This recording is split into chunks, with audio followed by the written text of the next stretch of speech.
Hello hello, welcome back to my channel. कैसे हैं आप सब लोग? ठीक है अल्हम्दुलिल्लाह। ठीक है, तो आज हम नए चैप्टर के साथ जुड़े हैं, कंट्रोल एंड कोऑर्डिनेशन। एक बच्चे रिक्वेस्ट की तो इसलिए आज मैंने सोचा कि अब यही वाला चैप्टर करवा दिया जाए। और जो बच्चे नए हैं मैं उनको बता दूँ, मेरा नाम निशा खान है और मैं आज आपको कंट्रोल एंड कोऑर्डिनेशन पढ़ाने वाली हूँ और उसका पार्ट 1 है आज। ऐसे में हाथ नहीं आ रहा कोई भी। और हमारी सीरीज चल रही है एग्जाम ओवर सीरीज, जिसमें मैं आपको क्लास 10 के सारे चैप्टर डिटेल्स में करवाने वाली हूँ और उसके बाद आएगी वन शॉट सीरीज, जिसमें भी मैं आपको सारे चैप्टर रिवाइज करवा दूंगी बहुत अच्छे से। और क्लास 10 का ये चैप्टर है। और हाँ, एक और बात, चैनल सब्सक्राइब कर लेना क्योंकि वन शॉट सीरीज के साथ साथ तो रिवीजन तो हो गई आपका। साथ ही साथ मैं आपको प्रीवियस ईयर क्वेश्चंस भी करवा रही हूँ इसी चैनल पर। यही चैनल मेरा पूरा प्रीवियस ईयर क्वेश्चंस के लिए भी होगा। ठीक है, आपके जितने भी सारे प्रीवियस ईयर क्वेश्चंस होंगे मैं इस चैनल पर कंप्लीट करवा रही हूँ। तो उसके लिए कोई टेंशन लेने की बात नहीं है कि भाई खाली यहाँ पे पढ़ाया जाएगा, नहीं यहाँ पे खाली पढ़ाया नहीं जाएगा, यहाँ पर आपके क्वेश्चन भी सॉल्व होंगे। और मैंने एक दो चैप्टर ऑलरेडी कंप्लीट करवा चुकी हूँ इसी सीरीज में। एक है लाइफ प्रोसेस, एक है केमिकल रिएक्शन एंड इक्वेशन। ये दो चैप्टर ऑलरेडी कंप्लीट हैं और आज ऑन रिक्वेस्ट मैं ये वाला चैप्टर लाई हूँ, कंट्रोल एंड कोऑर्डिनेशन, जो कि आज हम पढ़ने वाले हैं ये वाला चैप्टर। तो स्टार्ट करते हैं विदाउट वेस्टिंग आवर टाइम। और हाँ, पानी पी लो, पानी बिल्कुल ज़रूरी होता है पीने के लिए। मैं भी पी लेती हूँ, आप लोग भी पियो।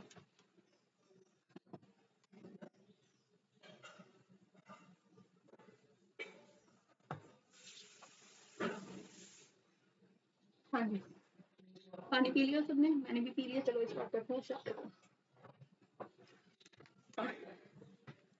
चलो लेट्स मूव। चैप्टर के नाम से क्या समझ आ रहा है आप लोगों को? थोड़ा सा आइडिया कुछ? चैप्टर का नाम है कंट्रोल एंड कोऑर्डिनेशन और इससे क्या लगता है कि क्या होगा इसमें? यहाँ पर कंट्रोल हो रहा है, क्या हो रहा है, क्या चीज़ कंट्रोल करी जा रही है, और कोऑर्डिनेशन क्या चीज़ साथ में की जा रही है। तो क्या पता चल रहा है आपको इस चैप्टर के नाम से? तो मैं आपको बता दूं, मेरी वीडियो हट गई है, कोई नहीं, थोड़ी देर बाद मैं खुद सही कर दूंगी उसको, अभी टेंशन लेने की बात नहीं है। अभी आप फिर पढ़ें, आपका काम है पढ़ना और आप पढ़िए। मुझे देख के कुछ होगा नहीं, ठीक है? तो हाँ जी, कोऑर्डिनेशन मतलब कोई भी ऐसा काम जो साथ में किया जाए। कोऑर्डिनेट करते हैं ना कि हम टीम वर्क होता है कि ये काम आप सब कोऑर्डिनेशन में करेंगे, कोऑर्डिनेट करेंगे, कंट्रोल करना, किसी भी चीज़ को कंट्रोल करना विद कोऑर्डिनेशन। ठीक है, तो इससे हम क्या समझते हैं कि हम यहाँ पर बेसिकली अपने बॉडी ऑर्गन्स की बात कर रहे हैं। बॉडी ऑर्गन्स की बात कर रहे हैं वो तो चलो ठीक है, वो समझ आ गया कि आप बॉडी ऑर्गन्स की यहाँ पर बात हो रही है। ठीक है, बॉडी की बात हो रही है, सारे ऑर्गन मिलकर कुछ काम करना है, उसको हम कंट्रोल कोऑर्डिनेशन कहते हैं। लेकिन यहाँ पर बेसिकली बात कुछ और हो रही है। तो पढ़ते हैं हम क्या बात हो रही है यहाँ पर। यहाँ पर लिखा है कि जितने भी लिविंग ऑर्गेनिजम्स है ना, they respond and react to changes in the environment around them. यानी कि हमारे आसपास जितने भी चेंजेस हो रहे हैं हम उस पर रिस्पॉन्ड करते हैं, उसको कुछ रिएक्ट होकर रिएक्शन देते हैं। हमें पता है कुछ भी चेंज हमारे आसपास आ जाए, इवन हम नॉर्मल लाइफ एग्जाम्पल भी लेंगे तो कुछ ना कुछ चेंज आपके घर में होगा और रिलेटिव्स आते हैं और वो रिस्पॉन्ड करते हैं, रिएक्ट भी करते हैं। Like typical relatives they come to your house and they react. कुछ अच्छी वजह से रिएक्ट करते हैं, कुछ बुरे तरीके से रिएक्ट करते हैं, जो कुछ मीठी छुट्टियाँ होती हैं, तो काफ़ी सारी चीज़ें होती हैं। ठीक है, तो काफ़ी लिविंग ऑर्गेनिजम्स जो हैं they respond and react to change in the environment. ठीक है, अब जो चेंजेस होते हैं ना एनवायरनमेंट में, the change in the environment to which the organism respond and react are called stimuli such as light, heat, cold, sound, smell and touch। तो यहाँ पर मैं बेसिकली इन चेंजेस की बात कर रही हूँ। मैं ये घर बनने की बात नहीं कर रही कि कुछ घर बना और ये हुआ, मैं तो बात कर रही हूँ अलग चेंजेस की। जैसे कि चेंजेस, जैसे कि हीट। आपने देखा होगा कि मान लो आप कुछ, मान लो खाना तो अभी बनाओगे नहीं, तुम लोग अभी छोटे से बच्चे हो, क्यूट क्यूट से। तो मैं एग्जांपल ले लेती हूँ, जैसे कि आप बॉईल कर रहे हो वाटर बॉईल कर रहे हो। ठीक है, आप पानी बॉईल करते रहे और फिर आप ने एकदम से क्या हुआ कि आप कुछ उठा रहे हो तो आपकी गलती से हाथ लग गया आपके उस कंटेनर पर जिसमें आप पानी बॉईल कर रहे थे, और आप एकदम फौरन जल्दी से हाथ पीछे कर लेते हो, आपको जल जाता है और आप जल्दी से पीछे कर लेते हो क्योंकि आप किससे, आपको महसूस हुई कुछ हीट महसूस हुई, तो हम उसको उसका रिस्पॉन्स और रिएक्ट करते हैं उन चीज़ों पर।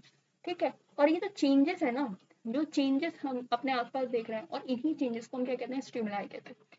इन्हीं चेंजेस को क्या कहते हैं, स्टिमुलाई, जो कि एनवायरनमेंट जिस पर हम रिएक्ट करते हैं उन चेंजेस पर, जैसे कि कोल्ड, स्मेल, टच, कुछ भी मम्मी बहुत अच्छा खाना बना रही है, राइट में मेरी मम्मी भी खाना ही बना रही है और इसमें ला रही है बहुत अच्छे अच्छे, ठीक है, तो उस पर मैं रिएक्ट करूंगी, मुझे अलग रिस्पॉन्ड होगा, तो वो चेंजेस जो है ना वो स्टिमुला है। आपकी मम्मी भी मैं भी खाना बना रही हूँ इस टाइम, ठीक है, मेरी मम्मी तो खाना बना रही हूँ, बहुत अच्छी अच्छी खुशबू आ रही है, ठीक है। अब आता है कि both plants and animals they respond to stimuli but in a different manner. जितने भी प्लांट्स और एनिमल्स हैं वो रिस्पॉन्ड करते हैं स्टिमुलाई को, यानी कुछ ना चेंजेस अपने आसपास जो देखते हैं, लेकिन अलग अलग तरीके से। तो ये तो हमारा था पूरा चैप्टर कुछ बेसिक इंट्रोडक्शन, जो कि मैंने आपको बताया कि स्टिमुलाई क्या होता है। Stimuli is basically the changes, ठीक है। इसके बाद हमारा आता है कि कंट्रोल एंड कोऑर्डिनेशन। इस पूरे चैप्टर डिवाइडेड नर्वस सिस्टम पर और एंडोक्राइन सिस्टम। नर्वस सिस्टम अलग होता है और एंडोक्राइन सिस्टम अलग होता है। नर्वस सिस्टम में हमारा बेसिकली हम मैसेजेस वगैरह की बात करते हैं, हमारे न्यूरॉन्स वगैरह हमने सुना ही होगा, हम पूरे डिटेल में डिस्कस करेंगे नर्वस सिस्टम और एंडोक्राइन सिस्टम। एंडोक्राइन सिस्टम में हमारे ग्लैंड्स वगैरह आ जाते हैं। एक सेकंड में दिखने लगे, हाँ जी वो दिखने लगे, मैं बैठ जाती हूँ। नर्वस सिस्टम और एंडोक्राइन सिस्टम दोनों अलग अलग होते हैं, तो हम पहले बात करेंगे नर्वस सिस्टम की। Just wait a minute, wait a minute, wait a minute, क्या हो गया?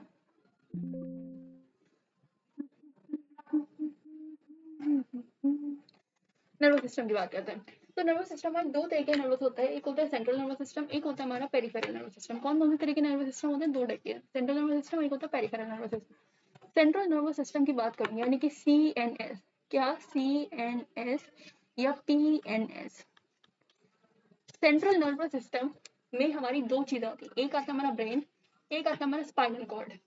पेरिफेरल नर्वस सिस्टम में हमारी आती है क्रेनियल नर्व्स, एक होती है स्पाइनल नर्व्स। ब्रेन और स्पाइनल कॉर्ड तो पता है क्या होता है आपका? दिमाग। दिमाग दिमाग है आप लोगों के पास या नहीं है, या घुटनों में है? तो ब्रेन जो कि आपका दिमाग है, जो आपके यहाँ पर है, और स्पाइनल कॉर्ड जो कि आपके पीछे, दिस मैं दिखा नहीं सकती, पीछे है हमारा स्पाइनल कॉर्ड, स्पाइन, ठीक है। और हमारा था peripheral nervous system. Peripheral nervous system होती है क्रेनियल नर्व्स और एक होती है स्पाइनल नर्व्स। क्रेनियल नर्व्स वो नर्व्स होती हैं जो कि आपके दिमाग से आ रही होती हैं, आपके ब्रेन से आ रही होती हैं, वो नर्व्स होती हैं क्रेनियल नर्व्स। हाँ जी, तो क्रेनियल नर्व्स जो होती हैं वो हमारे दिमाग से आ रही होती हैं, और स्पाइनल नर्व्स होती हैं जो हमारे स्पाइन से निकल रही होती है, स्पाइनल कॉर्ड से निकल रही होती हैं। तो क्रेनियल नर्व्स कौन सी होती हैं? हमारे दिमाग से निकल रही होती हैं, और स्पाइनल नर्व्स कौन सी होती हैं? हमारे स्पाइन से निकल रही होती हैं, ठीक है, स्पाइनल कॉर्ड से निकल रही होती हैं। यहाँ चलो मैं लिख भी देती हूँ, दे अराइव फ्रॉम ब्रेन, ठीक है, और स्पाइनल नर्व्स होती हैं they arrive from spinal cord, ठीक है। इसके बाद आता है हमारा नेक्स्ट स्लाइड, जो कि है नर्वस सिस्टम के ऊपर ही। तो यहाँ पर बता रखा है control and coordination are provided by nervous and muscular tissue. जो कंट्रोल एंड कोऑर्डिनेशन है ना, वो नर्वस और मस्कुलर टिश्यूज के ऊपर डिपेंड करता है। अब वो कैसे करता है, क्या होता है, ये सब चीजें हम आज इस क्लास में पढ़ने वाले हैं। तो नर्वस टिश्यूज जो होते हैं ना, वो they are made up of an organise network of nerve cell और न्यूरॉन्स। नर्व सेल को जो नर्वस टिश्यू में हमारे जो नर्व सेल होते हैं उनको क्या कहते हैं? न्यूरॉन्स भी कहते हैं। क्या कहते हैं? न्यूरॉन्स भी कहते हैं। और उनका काम होता है कि इंफॉर्मेशन कंडक्ट करना, यानी एक जगह से दूसरी जगह मैसेज पहुंचाना। इन्फॉर्मेशन कंडक्ट करने का यही मतलब है कि आप एक जगह से दूसरी जगह मैसेज पहुंचा रहे हैं। हमारे बॉडी में भी एक जगह से दूसरी जगह मैसेज जाते हैं। जैसे कि मान लो ये मेरा ग्लास है और ये हॉट है, तो जब मैं हॉट पर मैं मान लो रखती हूँ तो मैं एकदम पीछे कर दूंगी यार।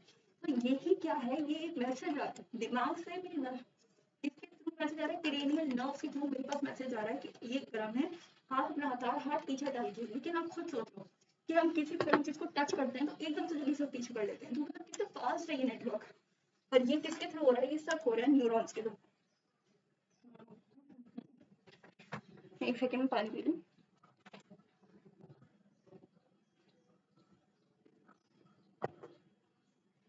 हाँ जी, तो अब आता है, अब इसमें लिखा है कि they are specialise for conducting information. Information conduct करने के लिए स्पेशलाइज्ड है, और किसके थ्रू? इलेक्ट्रिकल इंपल्सेस के थ्रू। इलेक्ट्रिकल इंपल्सेस यहाँ समझ लो, इंपल्स मतलब होता है मैसेजेस, ठीक है, कुछ इलेक्ट्रिकल मैसेजेस के थ्रू बॉडी के एक पार्ट से दूसरे पार्ट तक, ठीक है। मान लो मुझे थोड़ा महसूस हुआ कि मान लो ये था ग्लास, ठीक है, एक सेकेंड, मैंने इसको टच किया, हॉट था, मैंने जल्दी से पीछे कर लिया अपना हाथ, ठीक है, मैंने जल्दी से पीछे कर लिया अपना हाथ। अब ठीक है, मैंने इसको टच करा, पीछे करा, तो मतलब एक पार्ट से दूसरी तरफ तक गया मेरा मैसेज, यानी मेरे हैंड से कहाँ गया, मेरे ब्रेन तक ही गया मैसेज, और मेरे ब्रेन ने बोला कि नहीं ये गर्म है, आप इसको पीछे कर लो। और ये सोचो कितना फास्ट होता है। रिसेप्टर्स क्या होते हैं, अब बात आती है रिसेप्टर्स की। ये तो समझ आ गया कि मैसेज का काम, ये स्टिमुलाई वगैरह सब की चीज़ हमने समझ ली। अब रिसेप्टर्स क्या होते हैं? These are the specialise cells और टिश्यू जो कि अपनी बॉडी में प्रेजेंट होते हैं। कुछ ऐसे सेल्स होते हैं, कुछ टिश्यूज होते हैं जो हमारी बॉडी में प्रेजेंट होते हैं, वो डिटेक्ट करते हैं स्टिमुलाई, यानी उनका काम होता है कि स्टिमुलाई को डिटेक्ट करना, पहचानना। डिटेक्शन पता होता है क्या होता है? डिटेक्शन यानी आप किसी भी चीज़ को पता कर रहे हो, ठीक है, डिटेक्ट कर रहे हो स्टिमुलाई जो चेंजेस हो रहे हैं। चेंजेस स्टिमुलाई मीन जो चेंजेस एनवायरनमेंट में हो रहा है, और उनको सिग्नल्स भेजते हो ब्रेन को और स्पाइनल कॉर्ड को, किसके थ्रू? सेंसरी न्यूरॉन्स के थ्रू। अभी सेंसरी न्यूरॉन्स आप भूल जाओ कि क्या है, बिल्कुल भूल जाओ, न्यूरॉन्स के थ्रू सेंसरी भूल जाओ, अभी वो तो मैं समझा दूंगी एंड में, इसी क्लास में समझेंगे। तो इसमें क्या है कि आप न्यूरॉन्स के थ्रू क्या पता करते हो? स्टिमुलाई पता करता है, और वो कौन पता करवाता है? रिसेप्टर्स। रिसेप्टर्स जो है ऐसे सेल्स हैं जो कि हमें डिटेक्ट करते हैं स्टिमुलाई, और फिर उसी स्टिमुलाई को या उस सिग्नल को हम भेजते हैं ब्रेन की तरफ या स्पाइनल कॉर्ड के थ्रू। तो बेसिकली ये हमें जितना भी हमारे रिसेप्टर्स है ना, ये हमें हमें सेंस करता है हमारे आसपास की सराउंडिंग्स को। They help to sense our surrounding. Sense organs याद है? एयर, नोज, टंग, स्किन, ये सब चीजें तो याद होंगी, सेंस ऑर्गन्स। तो यहाँ पर हम वही पढ़ने वाले हैं, बट हम उनके रिसेप्टर्स पढ़ेंगे। हमें कैसे पता चलता है? मान लो फोटो रिसेप्टर्स, यानी कि लाइट।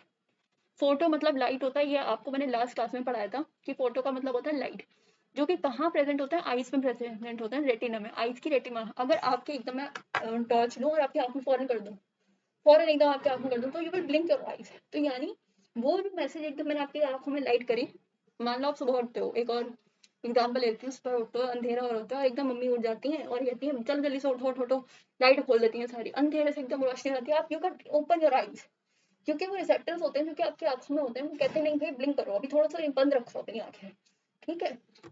फोटो रिसेप्टर जो होते हैं वो विजन में मदद करते हैं, हल्के से विजन में मदद करते हैं। तो ये है हमारे फोटो रिसेप्टर्स की कहानी। अब आता है फोनो रिसेप्टर्स और ऑडिटरी रिसेप्टर। फोनो मतलब होता है कि हियरिंग, साउंड, स्टिमुलस डिटेक्ट है साउंड, जो आप सुनते हो। मान लो अभी आप मेरे से क्लास सुन रहे हो, ठीक है, मैं बोल रही हूँ और वो सब सुन रहे हो, और आप सुनते किसकी मदद से? एयर्स में प्रेजेंट होता है ये, जो कि आपको सुनने में मदद करता है। तो आपको यहाँ पर सुनने में मदद कौन करना है? फोनो रिसेप्टर्स मदद करता है। इसके बाद आता है all factory receptor. All factory होता है स्मेल, ठीक है, कौन सी स्मेल आ रही है? मान लो अभी मैंने बोल रहा था कि मेरी मम्मी खाना बनाने की खुशबू आ रही है बहुत अच्छी अच्छी, तो मेरे नोज ने क्या करा? सूंघा, मुझे अच्छी अच्छी खुशबू आई, स्मेल डिटेक्ट करी। तो वो डिटेक्ट करने में क्या होता है कि ओडोर डिटेक्ट करता है, कुछ अच्छी भी हो सकती है, कुछ बुरी भी हो सकती है। इसके बाद है गस्टेटरी रिसेप्टर, जो कि हमारा टेस्ट, टेस्ट को डिटेक्ट करना। टेस्ट, कुछ भी खाया आपने अच्छा अच्छा, मान लो मम्मी ने बनाया आपके, चिकन ले लो, मुझे चिकन बहुत पसंद है, चिकन बनाया है, चिकन मोमोज, चलो मोमोज ले लेते हैं। अब आप चिकन मोमोज खाते हो या वेज मोमोज खाते हो तो बहुत अच्छे लगते हैं आपको, कुछ लोगों को अच्छे नहीं लगते हैं, स्टार्टिंग में मुझे अच्छे नहीं लगते थे, but I prefer veg momos. मैं चिकन मोमोज होममेड ही खाती हूँ, ठीक है।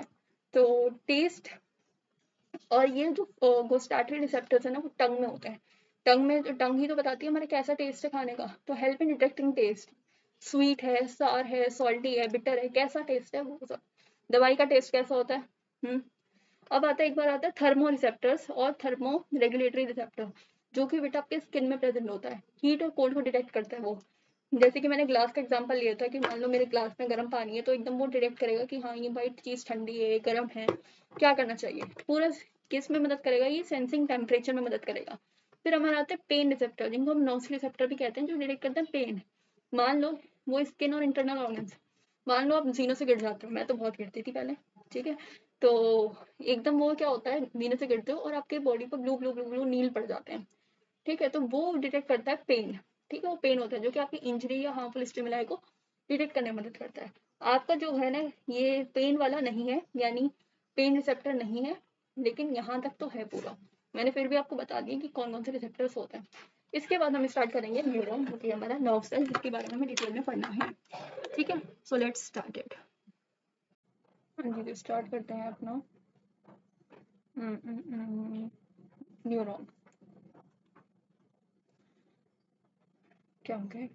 हाँ जी, तो न्यूरॉन जो है नर्व सेल होता है, यानी न्यूरॉन जो है इट्स अ नर्व सेल, यानी नर्वस सिस्टम का जो सेल होता है उसको हम कहते हैं neuron. Neuron is the structural and functional unit of nervous system. ठीक है, जैसे सेल का हमने पढ़ा था कि it's structural functional unit of our life, तो इसी तरह न्यूरॉन जो है it's a structural and functional unit of nervous system. It helps in transmitting message in the form of electrical impulse through out the body. इसका क्या मतलब है? इसका मतलब है कि ये मैसेज ट्रांसमिट यानी एक जगह से दूसरी जगह पहुंचाने में मदद करता है, किसकी फॉर्म में? इलेक्ट्रिकल इम्पल्स की फॉर्म में। इलेक्ट्रिकल इम्पल्स यानी कि इलेक्ट्रिकल मैसेज पहुंचाना पूरी बॉडी में। फॉर एग्जाम्पल मैं आपको बोलूँ, एक स्लाइड लेते हैं हम, समझाती हूँ। Let me take blank slide. कि मान लो यहाँ पर एक न्यूरॉन है, ये हमारा न्यूरॉन है, ठीक है, इस टाइप का मैंने न्यूरॉन बना दिया, और एक और न्यूरॉन ये हमारा, ठीक है, और एक न्यूरॉन यहाँ है, ठीक है, और फिर एक न्यूरॉन से दूसरे न्यूरॉन तक मैसेज पहुंचेगा, फिर एक दूसरे न्यूरॉन से तीसरे न्यूरॉन तक, और इसी तरह पूरी साइकिल चलती रहेगी। मान लो ये सारे न्यूरॉन्स जो हैं हमारे पूरे एक हैंड में है, और इसी तरह से पूरी साइकिल चलती रहेगी, यानी एक न्यूरॉन से दूसरे न्यूरॉन में मैसेज जाएगा, दूसरे से तीसरे में जाएगा, और तीसरे से चौथे में, ऐसे ही पूरा साइकिल चलती ही रहेगी, ठीक है। और ये इलेक्ट्रिकली फॉर्म में होता है। अब मैं आपको पढ़ाती हूँ parts of neuron. Parts of neuron पढ़ाने से पहले पहले इधर आ जाओ, क्योंकि मैं ये डायग्राम आपको दिखाने वाली हूँ, ये आपको दिखेगा। या चलो मैं एक बार खुद बनाऊं, चलो let me try bye my self.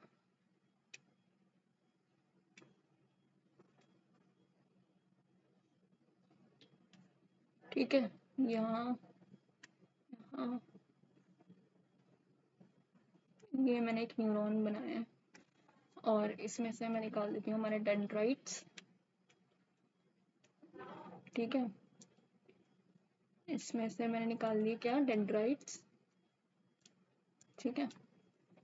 ये हमारा न्यूरॉन होता है, ठीक है, और यहाँ बीच में है हमारा सेंट्रली लोकेटेड न्यूक्लियस, और आस पास इसके लगी हुई हैं माइलिन शीट्स लाइक दिस। पहले मैं बना रही हूँ डायग्राम, फिर आप इसको, बन गया, मतलब मैं एक्सपेक्ट नहीं कर रही थी बन जाएगा, बट बन गया, हाँ जी। तो पहली बात बताती हूँ मैं, ये क्या है। सबसे पहले ये आपको जो अंदर स्ट्रक्चर दिख रहा है ना, तो मैं इसको, let me just colour it. ये जो आपको अंदर स्ट्रक्चर है ना, ये थोड़ा अजीब से इरेगुलर शेप स्ट्रक्चर है, थोड़ा काइट शेप भी लगता है कहीं ना कहीं, काइट शेप स्ट्रक्चर है। ये होती है सेल बॉडी। क्या होती है ये सेल बॉडी होती है। ये क्या होती है? सेल बॉडी होती है, ठीक है। और बीच में इसके लोकेटेड होता है न्यूक्लियस। क्या लोकेटेड है बीच में? न्यूक्लियस। व्हाइट कलर का जो मैंने यहाँ पे मार्क कर रखा है, दिस इज न्यूक्लियस। ये व्हाइट कलर का जो मार्क्ड है, दिस इज न्यूक्लियस। इसके बाद ये जो बाहर ये सब निकल रहा है ना, ये होते हैं मेरा डेंड्राइट्स। क्या होते हैं? ये डेंड्राइट्स होते हैं। अभी बस समझ लो ये क्या क्या है, ठीक है। ये डेंड्राइट्स हैं इसके। इसके बाद ये जो लॉन्ग स्टॉक है ना, this long stalk is called as axon. क्या कहलाती है? ये एक्सॉन कहलाती है, ठीक है। और इसके बाद ये जो आप देख रहे हैं, मैं डार्क, ये मैंने ऊपर ये जो पिंक पिंक कलर का मैं यहाँ बना रही हूँ, ये है माइलिन शीट्स। क्या है? माइलिन शीट्स है ये। दीज आर माइलिन शीट्स, ठीक है। ये मैं कलर कर दूँ। और एंड में, बिल्कुल एंड में आप लोग देखेंगे, यहाँ बने हुए हैं ये बने हुए हमारे एक्सॉन टर्मिनल्स हैं ये, ठीक है। ये पूरा डायग्राम है हमारा किसका? न्यूरॉन का। अब एक बार इधर डायग्राम पर आ जाओ। ये मैंने थोड़ा कलरफुल फॉर्म में बना दिया है, ठीक है। एक काम करती हूँ मैं, इसको थोड़ा सा और कलरफुल करने के लिए लेती हूँ, इसमें एक्सॉन इस कलर से कर देती हूँ, ठीक है। अभी मैं इसको दोबारा वापस आऊंगी, पहले इधर आ जाओ। तो जैसे कि मैंने बताया, ये पूरी क्या होती है? सेल बॉडी होती है। दिस इज जो अंदर होता है, ये सब सेल बॉडी है, और ये डेंड्राइट्स हैं, ये न्यूक्लियस है सेंट्रली लोकेटेड, और इतना पार्ट क्या है? एक्सॉन है, and these are axon terminal, और यहाँ माइलिन शीट्स है। और माइलिन शीट्स के बीच में आपने देखा होगा, मैंने थोड़ी थोड़ी सी जगह छोड़ रखी है।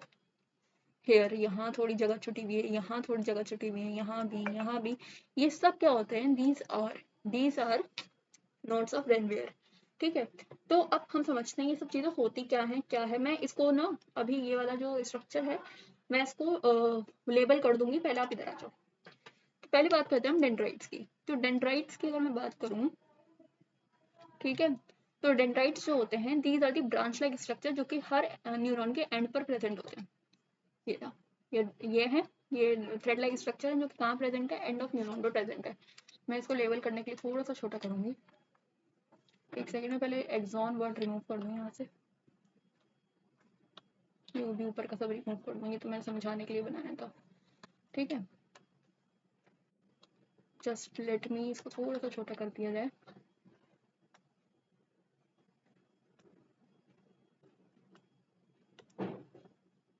ये पता नहीं क्या रह गया, डेंड्राइट ही रह गया कोई। हाँ जी, तो ये क्या बनाए थे मैंने, ये सब बनाए थे डेंड्राइट्स। क्या बनाए थे? डेंड्राइट्स बनाए थे, ठीक है। इसके बाद ये क्या करते हैं, दे रिसीव मैसेजेस। मैसेजेस यानी स्टिमुलाई रिसीव करते हैं फ्रॉम रिसेप्टर्स और अदर न्यूरॉन्स। अच्छा, एक second, did I skip any slide? No, एक मिनट रुक जाइए। नहीं, आई ओनली टॉट रिसेप्टर्स। मैं समझी कि मैंने रिसेप्टर पढ़ाया ही नहीं है और मैं यहाँ पर डायरेक्ट आ गई। No, I haven't missed any slide, sorry, ठीक है। हाँ जी, तो यहाँ आ जाता है। अब क्या हो गया इसको? हाँ जी, तो डेंड्राइट्स का काम क्या होता है कि मैसेजेस रिसीव करना है, यानी हमारे इन्वायरमेंट में चेंजेस हो रहे हैं, तो उसके जो चेंजेस का मैसेज रिसीव करना किसका काम है? डेंड्राइट्स का काम है। फ्रॉम रिसेप्टर मान लो मैं एग्जांपल दे रही हूँ आपको, एक हॉट ग्लास का जो कि रखा हुआ है और उस गर्म पानी रखा हुआ है, मैंने उसको टच किया, तो फिर वो कौन सा रिसेप्टर से पता चल रहा है मुझे? वो स्किन रिसेप्टर से पता चल रहा है। स्किन रिसेप्टर का क्या नाम है? कमेंट्स में बताना, अगर सुना होगा तो समझ आ ही जाएगा। स्किन रिसेप्टर का क्या नाम है, क्या क्या कहते हैं स्किन रिसेप्टर को? और अदर न्यूरॉन्स, ठीक है।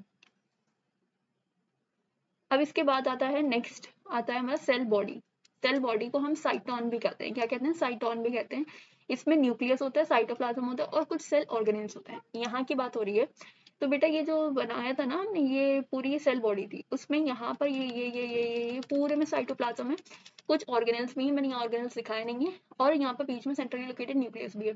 तो पहले मैं मार्क कर दूँ न्यूक्लियस को, ठीक है।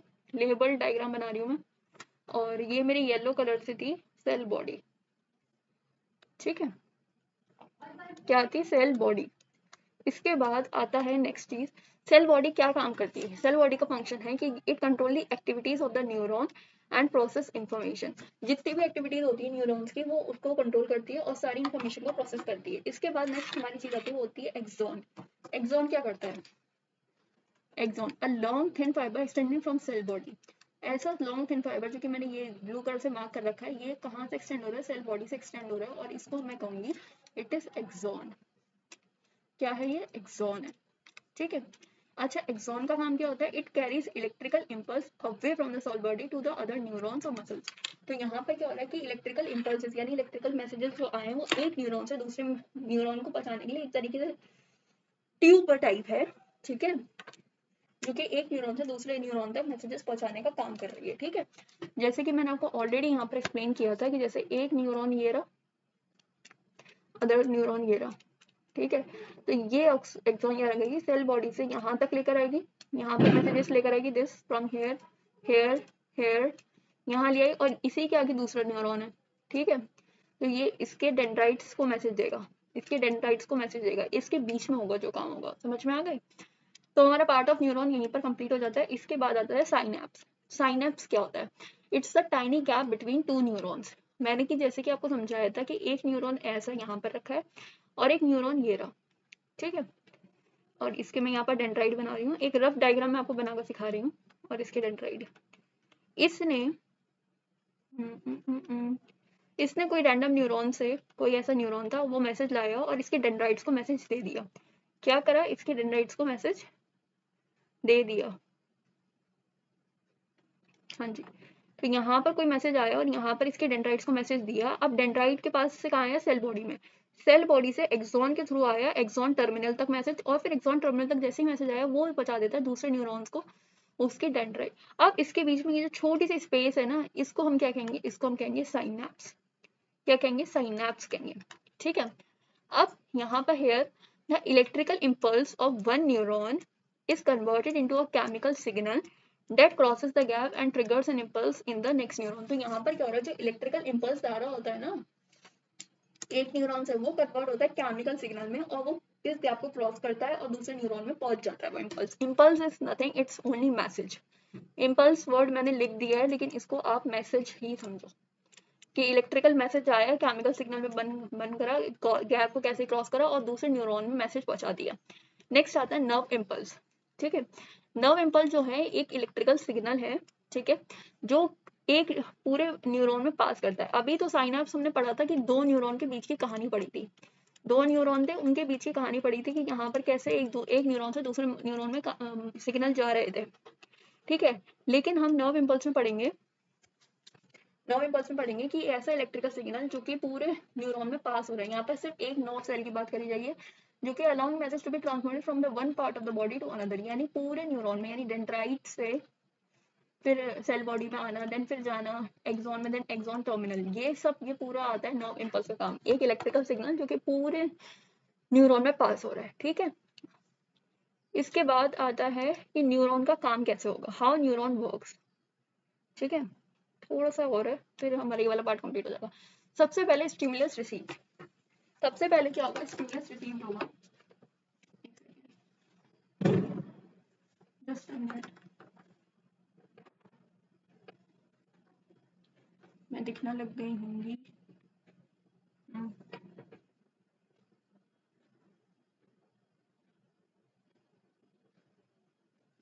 जस्ट अ मिनट, मैं स्टॉप।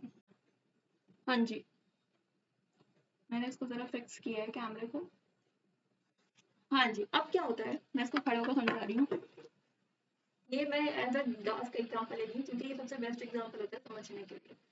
ये मेरा ग्लास था, मैंने इसको टच किया, गर्म था, मैंने एकदम से हाथ पीछे कर लिया, ठीक है। सबसे पहले क्या हुआ, एक चेंज आ रहा है एनवायरमेंट में, यानी मैंने जल्दी से टच किया, ठीक है, जल्दी से टच किया, फिर क्या हो गया, मेरे स्किन रिसेप्टर्स जो थे ना, स्किन के रिसेप्टर्स जो थे उन्होंने एकदम अंदाजा लगाया, मैंने चेंज आया है, स्टिमुलस आया है, तो उनके रिसेप्टर जो थे उन्होंने स्टिमुलस को डिटेक्ट किया, दे डिटेक्टेड स्टिमुलस, यानी कोई भी टच, लाइट या फिर हीट वगैरह कुछ भी हो सकती है। तो सबसे पहला काम क्या था कि या रिसेप्टर जो कि स्किन है, आईज है, या कोई भी detected stimulus, for example touch और लाइट, ठीक है। फिर क्या होता है, जो सेंसरी न्यूरॉन है, जैसे अभी न्यूरॉन समझ लो, ये मत सोचो कि सेंसरी मोटर, अभी काफी 3 टाइप के न्यूरॉन्स पढ़ेंगे हम इसी क्लास में, आगे चल के तो आपको समझ आ जाएगा। जो न्यूरॉन है उसने कोई इलेक्ट्रिकल सिग्नल प्रोड्यूस किया, ठीक है, और उस इलेक्ट्रिकल सिग्नल को क्या कहेंगे, नर्व इम्पल्स कहेंगे। The sensory neuron generates a electrical signal जिसको हम क्या कहेंगे, नर्व इम्पल्स कहेंगे, क्या कहेंगे, नर्व इम्पल्स कहेंगे। इसके बाद क्या होता है, ट्रांसमिशन होगा, ठीक है। पहले हमने डिटेक्ट कर लिया, स्किन रिसेप्टर डिटेक्ट किया, फिर हमारे एक इलेक्ट्रिकल सिग्नल प्रोड्यूस हुआ जिसको नर्व इम्पल्स कहेंगे, फिर ट्रांसमिशन हुआ, यानी कि डेंड्राइट से सेल बॉडी से एक्सॉन में गया, देन एक्सॉन टर्मिनल में गया, ठीक है। हमारे हाथ में ना कुछ रिसेप्टर्स हैं और उन रिसेप्टर्स में नर्व्स होती हैं, तो ठीक है, नर्व्स होती हैं, न्यूरॉन, उसके न्यूरॉन सेल्स होते हैं, ठीक है। फिर हल्के हल्के नेक्स्ट न्यूरॉन तक जाएगा और इफेक्टर तक जाएगा। इफेक्टर मैं बता दूं आपको क्या होता है, इफेक्टर मैंने आपको पहले नहीं बताया होगा। इफेक्टर जो होता है ना, कि जहां पर स्टिमुलस डिटेक्ट किया गया है उसको हम इफेक्टर कहते हैं, ठीक है। तो फिर नेक्स्ट न्यूरॉन तक गया, ठीक है। फिर इसके बाद फोर्थ स्टेप आएगा कि साइनैप्स, जो कि टाइनी गैप है दो न्यूरॉन्स के बीच में, वहां पर इम्पल्स जो होगा वो केमिकल मैसेंजर्स, यानी impulse there the impulse is transmitted by chemical messengers, यानी कि न्यूरोट्रांसमीटर, यानी कि साइनैप्स से न्यूरोट्रांसमीटर के जरिए दूसरे न्यूरॉन में जाएगा। साइनैप्स का एक गैप है, दो न्यूरॉन के बीच में का गैप है, समझो इसको, ये न्यूरॉन था, एक और न्यूरॉन है, ठीक है, इसके बीच का जो गैप है, तो यहाँ पर एक न्यूरॉन से ऐसा नहीं होता कि भाई ये कोई भी मैसेज आया, हमें कोई भी मैसेज आया, मान लो हमें पता चला, तो एकदम ही उड़कर पहुंच जाएगा मैसेज उसके पास, नहीं, उसको ले जाने वाले कुछ केमिकल मैसेंजर्स होते हैं। कौन होते हैं वो, न्यूरो होते हैं। साइनैप्स में कुछ न्यूरो बैठे होते हैं जो कि एक्सॉन टर्मिनल से नेक्स्ट न्यूरॉन के डेंड्राइट तक मैसेज लेकर जाते हैं। समझ में आई थोड़ी सी पल्ले पड़ी, मैं दोबारा समझाऊंगी इसको। अब आता है रिस्पॉन्स, जो इफेक्टर ऑर्गन होता है ना, यानी जिसमें पता चला है हमें कि हाँ भाई ये कुछ हुआ है, कुछ तो गर्म है, वो एकदम एकदम रिस्पॉन्स शो करता है, यानी कि मेरा हैंड में एकदम रिस्पॉन्स शो, लाइक कोई भी मूवमेंट या सिक्रेशन, तो मैंने एकदम रिस्पॉन्स शो किया, जैसे ही मैसेज पहुंचने लगा, ब्रेन में पहुंचा, मैंने जैसे रिस्पॉन्स शो किया, एकदम मैंने हाथ पीछे डाल लिया, ठीक है। तो ये तरीका होता है कि न्यूरॉन कैसे काम करता है। तो सबसे पहले क्या हुआ, मैं यहाँ पे समझाती हूँ, एक और स्लाइड लेके। सबसे पहले क्या होता है, सबसे पहले हमारा पहले आता है स्टिमुलस। कोई भी हमने गर्म चीज को छुआ, ठीक है, कुछ भी गर्म चीज मैंने छुई, स्टिमुलस आया, यानी रिसेप्टर्स ने कुछ ना कुछ काम दिखाया, रिसेप्टर्स ने काम दिखाया, रिसेप्टर्स ने देखा कि हाँ भाई कुछ तो चेंज हुआ एनवायरनमेंट में। इन्वायरमेंट में चेंज के बाद क्या हुआ, इम्पल्स जनरेशन हुआ। क्या हुआ, इम्पल्स की जनरेशन हुई, जनरेशन ऑफ इम्पल्स यानी मैसेज जनरेट हुआ। इलेक्ट्रिकल सिग्नल पहुंचे न्यूरॉन में, इलेक्ट्रिकल सिग्नल पहुंचे कहाँ पर, न्यूरॉन में सिग्नल्स पहुंचे। ठीक है, एक फर्स्ट न्यूरॉन में सिग्नल पहुंच गया। ठीक है, अब फर्स्ट न्यूरॉन ये रहा मेरा, मान लो ये न्यूरॉन है। ठीक है, इसमें सिग्नल पहुंचा। अब ये सेल बॉडी से एक्सॉन में आया, एक्सॉन से एक्सॉन टर्मिनल तक गया। अब आती है साइनेप्स वाली जगह, जहां पर बेटा छोटे छोटे छोटे छोटे न्यूरो बैठे होते हैं। और इन न्यूरो क्या करते हैं, ये क्या करते हैं कि एक्सॉन टर्मिनल से नेक्स्ट न्यूरॉन, जो मेरा दूसरा न्यूरॉन है, उसके डेंड्राइट तक मैसेज पहुंचाने में मदद करते हैं। एक्सॉन टर्मिनल से न्यूरोट्रांसमीटर बैठे होते हैं, ये मैसेज बताते हैं toward the dendrite of the next neuron. तो इन्होंने मैसेज पहुंचाया। अब जैसे हल्के हल्के हल्के करते करते ये मैसेज मेरे पास कहाँ गया, ब्रेन और स्पाइनल कॉर्ड को गया। ब्रेन और स्पाइनल कॉर्ड को जैसे ही मैसेज पहुंचता है, मेरा फौरन रिस्पॉन्स आता है कि मैं फौरन जल्दी से हाथ हटा लूँ अपना। ठीक है, तो इस तरह ये काम करता है न्यूरॉन। ठीक है, इसके बाद न्यूरोट्रांसमीटर और न्यूरोमस्कुलर जंक्शन की डेफिनेशन मैंने लिख रखी है। न्यूरोट्रांसमीटर एक केमिकल मैसेंजर है जो कि ट्रांसमिट करता है nerve impulse from one neuron to another, यानी एक न्यूरॉन से दूसरे न्यूरॉन तक मैसेज ट्रांसमिट का काम कौन करता है, न्यूरोट्रांसमीटर करता है। ठीक है, और from a neuron to muscle और gland across a synapse. Synapse में अब आता है न्यूरोमस्कुलर जंक्शन, जो कि एक ऐसा पॉइंट है, द पॉइंट और साइनैप्स जहां पर motor neuron connects with the muscle fibre to transmit a nerve causing the muscle to contract. इस वाली चीज को ना मैं तब समझाऊंगी जब आपका मैं टाइप्स ऑफ न्यूरॉन समझा दूंगी। ठीक है, इसके बाद हमारा आ जाते हैं टाइप्स ऑफ न्यूरॉन्स ही। तो हमारे सेंसरी न्यूरॉन्स है, मोटर न्यूरॉन्स है और इंटर न्यूरॉन्स है। तीन टाइप्स के न्यूरॉन्स होते हैं हमारे, सेंसरी, मोटर और इंटर न्यूरॉन्स।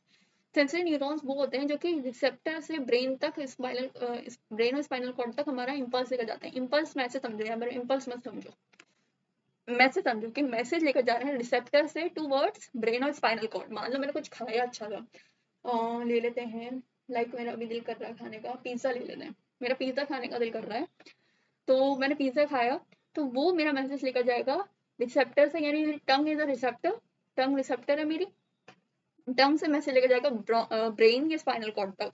ठीक है, तो वो कौन कौन सा न्यूरॉन काम करेगा, सेंसरी न्यूरॉन काम करेगा। ओ माय गॉड, पता नहीं मेरी आवाज आ भी रही होगी या नहीं, लेट मी चेक, वेट, मेरी मेहनत वसूल हो गई, मेरी आवाज आ रही थी फाइनली, खुशी हुई मुझे जब मैंने देखी अपनी रिकॉर्डिंग। हाँ जी, चलो हाँ। अब मोटर न्यूरॉन्स का काम क्या होता है, they carry impulse from brain to the effector. मतलब जिस ऑर्गन में मुझे पता चला कि हाँ भाई कुछ चेंज है, यानी टंग में मुझे पता चला, तो वो इम्पल्स लेकर जाता है ब्रेन से स्पाइनल कॉर्ड तक टू इफेक्टर, यानी ब्रेन या स्पाइनल कॉर्ड से अफेक्टर तक न्यूरॉन जो लेकर जाता है वो होता है मोटर न्यूरॉन।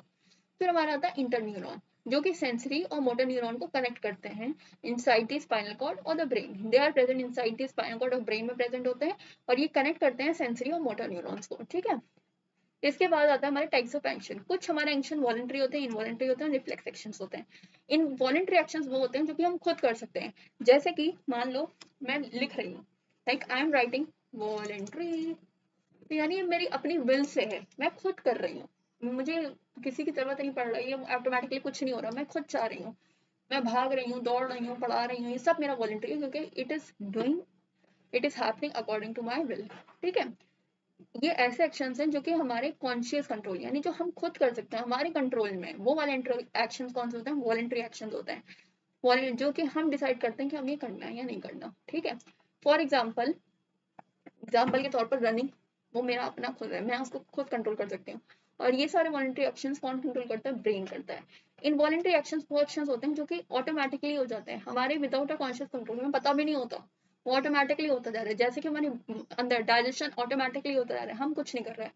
ये कौन कंट्रोल करता है, ये भी ब्रेन कंट्रोल करता है। इसके बाद नेक्स्ट एक्शन आता है जो होता है हमारा रिफ्लेक्स एक्शन, जो कि क्विक होता है, ऑटोमेटिक रिस्पॉन्स होता है टू स्टिमुलस, जो कि हमें किसी भी protect that helps protect the body from harm, जो हमारी बॉडी को प्रोटेक्ट कर रहा होता है, वो होता है रिफ्लेक्स एक्शन। ठीक है, जो हमारी बॉडी को प्रोटेक्ट कर रहा है, ऑटोमेटिक रिस्पॉन्स होता है, लाइक हमारा वही कि मान लो कहीं आग लगी हुई है, आप वहां पर हैं तो आप खुद भागेंगे, तो वो ऑटोमेटिक होता है, वो आप अपना चाहे ना चाहे वो ऑटोमेटिक होता है, आप भागते हैं, और ये सब कंट्रोल कौन करता है, स्पाइनल कॉर्ड कंट्रोल करता है। ठीक है, इसके बाद आता है रिफ्लेक्स एक्शन। रिफ्लेक्स एक्शन ही है, इसकी 3 स्लाइड्स रह गई खाली। तो रिफ्लेक्स एक्शन जो है वो ऑटोमेटिक होता है और क्विकली होता है, बहुत जल्दी होता है, आपको पता भी नहीं चलता, आप एकदम हो जाता है, वो वाला हिसाब है, कुछ भी हो रहा है, छुपकली देखकर भागना। मैं तो भाई भागती हूँ, और ऐसा भागती हूँ मुझे पता भी नहीं होता कब कैसे कब आ गई मैं इधर से उधर, ठीक है। इनवॉलेंट्री रिस्पॉन्सेज, ठीक है, इनवॉलेंट्री होता है क्योंकि हमें पता नहीं होता। To a stimulus it helps to protect the body from injury और मेंटेन बैलेंस, हमारे बैलेंस मेंटेन करने में, इंजरी में प्रोटेक्ट करने में इसका ही काम है। इसमें कोई थिंकिंग इन्वॉल्व नहीं है, हमें सोचना ही नहीं पड़ता, हो ही जाता है अपने आप। आप सोचोगे आपने छिपकली देखी, ओ छिपकली देखी तो मुझे भागना चाहिए, नहीं आप नहीं सोचते, आप भाग पड़ते हो, ठीक है। तो मैं तो ऐसा ही होता है मेरे साथ, तो मैं भाग जाती हूँ। तो रिस्पॉन्स हैपन इंस्टेंटली, एकदम से हो जाता है। इसके बाद नेक्स्ट आता है कुछ examples. Pulling your hand back when you touch something hot, वही एग्जांपल जो हमेशा पूरी क्लास में देती मैं हूँ, कोई भी क्लास लो, गर्म है वहां से डालिए, बस खत्म बात। हालांकि ये क्लास थोड़ा ठंडा हो रहा है, थोड़ा मौसम सही होता जा रहा है हल्का हल्का। Blinking when object suddenly come close to your, कभी ऐसा हुआ है कि मक्खी एकदम आपके आँख के सामने आ रही है, आप एकदम ब्लिंक करने लगते हो, करते हो नहीं करते हो? तो ये सब भी एकदम, आप चाहो ना चाहो लेकिन वो हो जाता है, वो ऑटोमेटिक है। नी jerk when tap below the knee, knee jerk हो जाता है जो नी हो जाता है, ठीक है। Sneezing when dust enter your nose, dust enter करिए आप स्नीज करते हो, वो भी आपका इनवॉलेंट्री नहीं है, रिफ्लेक्स है, ठीक है। रिफ्लेक्स आर्क क्या होता है? रिफ्लेक्स आर्क एक ऐसा पाथवे है जहां पर नर्व इम्पल्स ट्रेवल करते हैं ड्यूरिंग रिफ्लेक्स एक्शन। तो रिफ्लेक्स आर्क एक ओनली पाथवे है, ठीक है, जहां पर इम्पल्सेस कैरी हो रहे हैं, एक न्यूरॉन से दूसरे न्यूरॉन तक जाना है रिफ्लेक्स एक्शन के दौरान, जो नर्व इम्पल्स ट्रेवल करते हैं ना, तो उस पाथवे को क्या कहते हैं? रिफ्लेक्स आर्क कहते हैं, ठीक है। अब आता है कि रिफ्लेक्स एक्शन में क्या क्या स्टेप्स होते हैं। सबसे पहले स्टिमुलस, जो कि चेंज इन्वायरमेंट आया, जैसे कि टचिंग कोई समथिंग हॉट। फिर आता है रिसेप्टर, ठीक है, क्या आता है? रिसेप्टर, जो डिटेक्ट करता है स्टिमुलस को, लेके skin receptor in the hand, ठीक है। फिर आता है हमारा सेंसरी न्यूरॉन, कौन सा न्यूरॉन आता है? सेंसरी न्यूरॉन, जो कि हमारा सेंसरी न्यूरॉन ही तो होता था जो कि आपके कोई भी रिसेप्टर से आपका ब्रेन तक मैसेज पहुंचाता है, तो वो कौन है? सेंसरी न्यूरॉन है। Carries impulse from receptor to spinal cord तक लेकर गया, और यहाँ पर रिफ्लेक्स एक्शंस की बात हो रही है, तो of course it is controlled by spinal cord only, ठीक है। अब फिर आता है हमारा इंटर न्यूरॉन, जो कि कनेक्ट कर रहा है किसको? सेंसरी न्यूरॉन को, मोटर न्यूरॉन को, कहाँ पर? स्पाइनल कॉर्ड के अंदर। फिर हमारा मोटर न्यूरॉन होता है, वो इंपल्स लेकर जाता है from spinal cord to the effector, यानी कौन से ऑर्गन पर हुआ है इफेक्ट, और then effector show the response, that's it. बहुत आसान है, कुछ भी नहीं है, मतलब एक नॉर्मल सी बात को भी, लाइक मैंने ये इसको टच किया, पता चल गया, इसको इतना लंबा चौड़ा कर लिख दिया है कि सबसे पहले मुझे पता चला, स्टिमुलस पता चला कि मेरे हैंड इसमें लगा है तो कुछ ना कुछ हॉट है, तो फिर मैंने हुआ, फिर रिसेप्टर ने पहचाना, तो रिसेप्टर ने क्या करा, हाँ, डिटेक्ट किया स्टिमुलस। फिर क्या होता है? सेंसरी न्यूरॉन पहुंचाते हैं information to the spinal cord, और स्पाइनल कॉर्ड के अंदर इंटर न्यूरॉन बैठा होता है, जिसको रिले न्यूरॉन भी कहते हैं, यहाँ पर लिखा हुआ भी है, रिले न्यूरॉन भी कहते हैं इंटर न्यूरॉन को। वो क्या करता है? स्पाइनल कॉर्ड जो है, सेकेंड, हाँ, तो रिले न्यूरॉन कनेक्ट करता है कि सेंसरी न्यूरॉन को मोटर न्यूरॉन से, कनेक्ट करा स्पाइनल कॉर्ड के अंदर। अब क्या होता है? स्पाइनल कॉर्ड से मोटर न्यूरॉन इम्पल्स लेकर जाते हैं to the effector organ. Effector organ कौन सा ऑर्गन है? वही ऑर्गन है जो कि जो क्या कर रहा है आपका इफेक्टर ऑर्गन, वो ऑर्गन है जहां पर आपको स्टिमुलस डिटेक्ट किया गया है रिसेप्टर से, लाइक टचिंग समथिंग ऑन, यानी मेरा हैंड वहां पर लेकर जाता हूँ, फिर मेरा हैंड एक रिस्पॉन्स शो करता हूँ, मैं हाथ पीछे हटा देती हूँ। That's it today, and thank you so much. बस हमारा इतना सा पढ़ना था, आगे हम पढ़ेंगे। इसके बाद ब्रेन वाला पार्ट है, ब्रेन करेंगे, और काफी सारे हॉर्मोन्स वगैरह, थोड़ा चैप्टर लंबा है, थोड़ा सा टाइम लगेगा, लेकिन हो जाएगा, ठीक है। तो वो मेरे साथ बने रहे इस चैप्टर में भी, और बल्कि पूरे टाइम बने रहे। तो और बने रहने के लिए आपको चैनल को सब्सक्राइब करना पड़ेगा, वीडियो को लाइक करें अगर आपको अच्छी लगे, और कमेंट्स में बताएं which chapter do you want next. अभी तो यही चल रहा है, इसके बाद मैं देखूंगी कौन सा चैप्टर आना चाहिए। वैसे तो मैं लाइट ला रही थी, लेकिन अब ऑन रिक्वेस्ट मैं ये वाला चैप्टर ले आई हूँ, कोई नहीं। तो thank you so much for today, और tata bye bye, see you soon. और बस, चलो मिलते हैं कल परसों में नई वीडियो के साथ, ठीक है। और जैसा भी आप कुछ इम्प्रूवमेंट चाहते हो तो वो भी मुझे बताना, ठीक है। Bye bye.